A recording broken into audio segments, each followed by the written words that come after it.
Okay, I'm really pumped to be talking to you about these two really exciting products here. We've got the iPhone 15 Pro and we've got the new DJI Osmo Pocket 3. If you're like me, you're wondering the same question is which one is worth buying? So I'm actually just gonna put some comparisons out there and I'm gonna let you decide. So which one is better is always the dumbest question in my opinion because it's very subjective. So the proper question is what's better for this, what's better for that, or what's better for you? So I'll talk about a couple of features in both of these. We'll compare them a little bit. This is not like a deep spec comparison. So if you're looking for that, it's not me. I'm not that smart to give you a deep dive in specs and comparisons and how well they shoot. I'm gonna go over top level features of these two products here, and then we're gonna talk about, well, which one wins in that category. Okay, first of all, we got the iPhone 15 Pro right here. You can actually purchase this for $999 US, and that's with the smallest storage size of 128 gigabytes. Hear that? Then we've got the Osmo Pocket 3 here, and this costs $519 US. Or if you want to get the Osmo Pocket 3 Creator Combo Pack, it's $669 US. So as in terms with price with both of these here, I'm gonna say the winner here in this category is DJI. Next, let's talk about stabilization. The iPhone has great stabilization. It has great in-body stabilization. It's crazy, the action mode that can be used. You can shoot it, you can be shaking, and still it focuses pretty well. However, since it's software stabilization, you do need plenty of light, and it does crop in on the image a little bit more. That's kind of how it is in all cameras that have in-body stabilization, is that when it shakes and crops in, it needs that space to do it, but also needs light to do it, and sometimes it gets a little warpy. With the Osmo Pocket 3, there's a 3-axis gimbal right here, and that actually stabilizes pretty well. It stabilizes your pan, which is like this way. It stabilizes your tilt, which is this way, and it stabilizes your roll, which is this way. So you hit that 3-axis stabilization with the Osmo Pocket 3. No brainer there. I'd say the winner of the stabilization category goes to the Osmo Pocket 3. However, the iPhone still has pretty good stabilization, and I'm not saying that's terrible, but this one definitely comes out as the winner here. Video quality. You know, I've got a bunch of GoPros sitting back there and they're shooting at 5.3K, but we're not talking about GoPros today. We're talking about iPhone and Osmo Pocket 3. Currently, we've got the iPhone 15 Pro shooting at 4K 60. Then we got the Osmo Pocket 3 here shooting at 4K 120 frames per second. In this category, I'd say the winner is the Osmo Pocket 3, so let's give them a point. Now, let's talk about camera sensors here, because when you're shooting video or photo, the more light you can gather in, the better it's gonna be for you because the more data that you're able to capture there if you have a larger sensor. As you know, small devices don't have large sensors.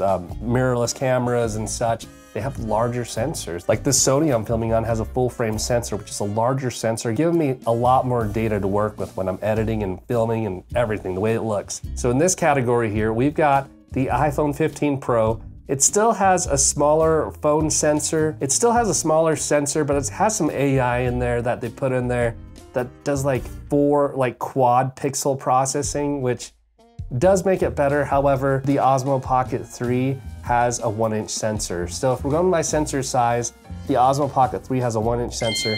That one wins for me. It has great video quality, has great low light, and also shoots great in dynamic range. Okay, now let's get a little further deeper into this thing. We're gonna talk about shooting in log. If you watch some of my previous videos, I have a lot of videos talking about shooting in log lately.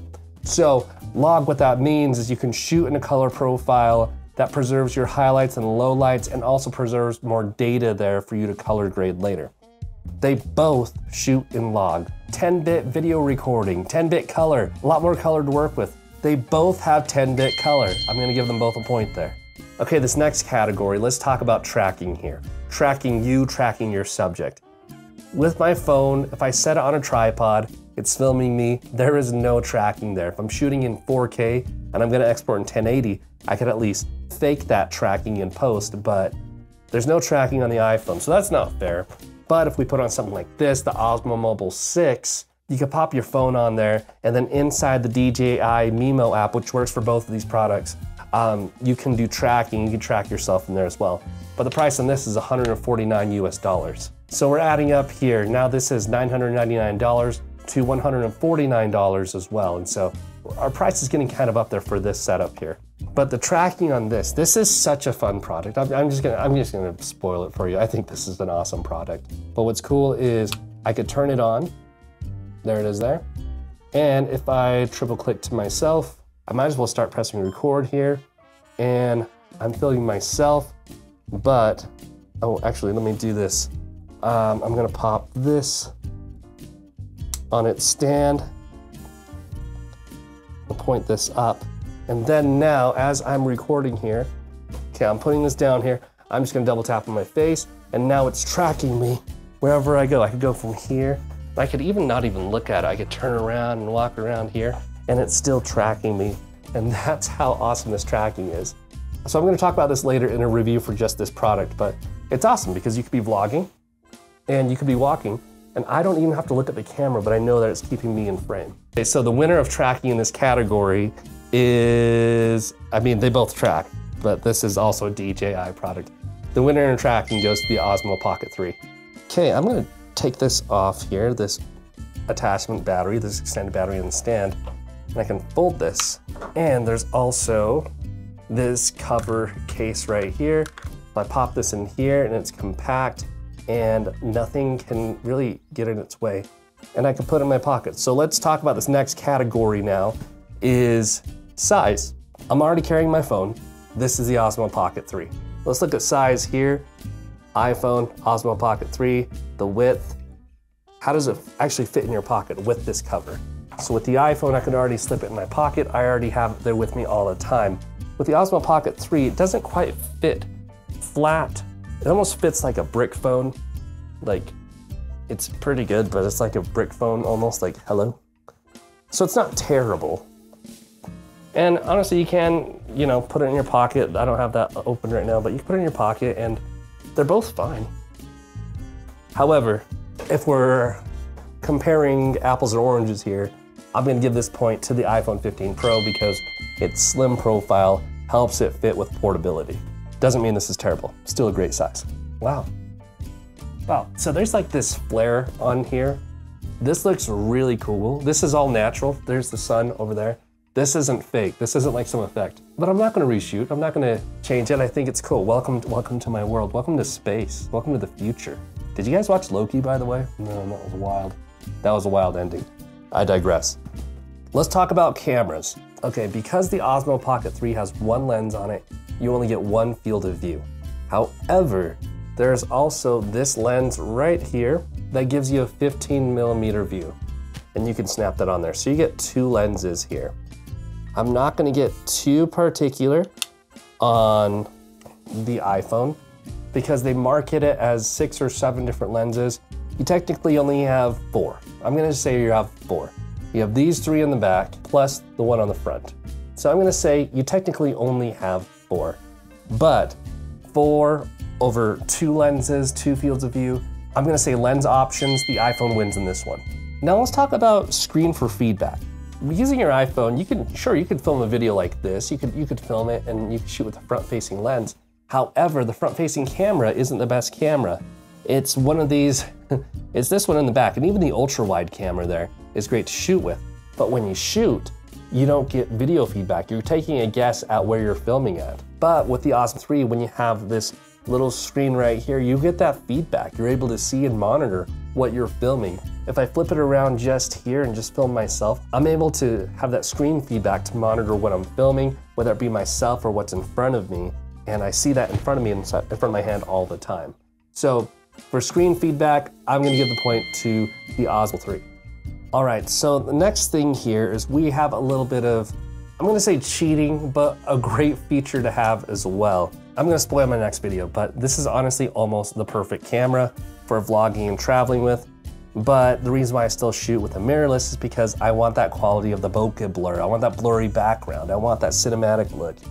Now, when I'm shooting with my iPhone, I can even cheat here with my iPhone, as I could switch it to cinematic, I could press record, and now I have cinematic footage with the blurry background, giving me such a great cinematic look. And I can sure use After Effects and post to do that with any footage, but this does it in camera, in body, and it does not do it in here. So for bokeh blur, for that cinematic look, So just that's something to give me that extra quality look. I'm gonna give that point to the iPhone. Okay, last but not least, audio quality. Honestly, the iPhone has great quality. You could use it as a voice recorder. You can even record with a podcast with it, and it sounds great. However, if I have my iPhone far away and I'm filming myself, then the sound gets worse the further away I get. And so yeah, I could plug in other accessories. I could actually attach the DJI mic, the version 1, and have that on and make it work, but that's another added cost right there. But what's great is it comes with a DJI mic 2 that works with it, just works with it out of the box.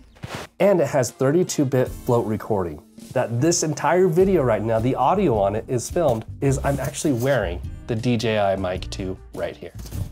So all of the audio that you're getting is from this DJI mic. I'm just wearing it right here in my undershirt and it sounds great.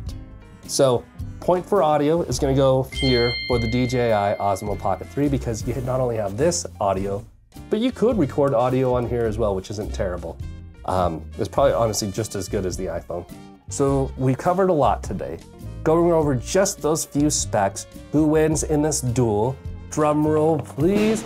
The winner is the Osmo Pocket 3. Based on those specs. Can't tell you what's better, what's worse.